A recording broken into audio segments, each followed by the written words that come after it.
We have the incredible video right now on your screen from an equally unbelievable incident, that Delta Airlines passenger jet flipping right upside down as it was landing this afternoon in Canada. An urgent investigation is now unfolding in Toronto. 80 people on board racing to get out as the smoke poured out of the aircraft. One man who walked off the Delta flight also got out his cell phone and started recording that video. ABC's Zohreen Shah has new information. An investigation is underway into how a Delta plane flipped upside down while landing. These dramatic images showing smoke gushing out of the fuselage after the plane carrying 80 people crash landed at Toronto Pearson International Airport Monday afternoon. At approximately 2:30 p.m.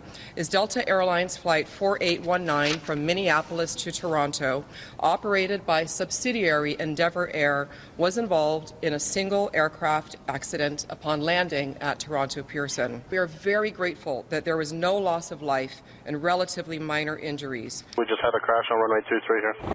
John Nelson was on that flight regional CRJ 900 operated by Endeavour Air, traveling from Minneapolis, and shared these moments on the ground from Pearson International Airport. We're in Toronto. We just landed. Our plane crashed. It's upside down.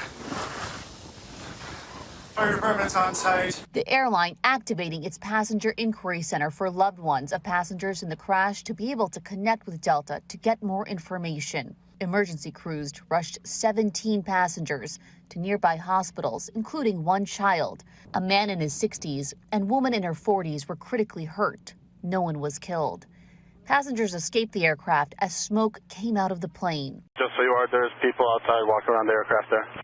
Yeah, we've got it. The aircraft's upside down and burning. Ron James was inside the airport and saw smoke pouring out from the plane. Seen a bunch of smoke, and then I've seen some fire trucks go, and then I seen a trolley carrying a helicopter, and wondered what was going on. And I got to the door of my plane, and they just said, "We're not going anywhere." This as the Toronto Airport fire chief says the runway was dry at the time of the crash and there were no crosswind conditions.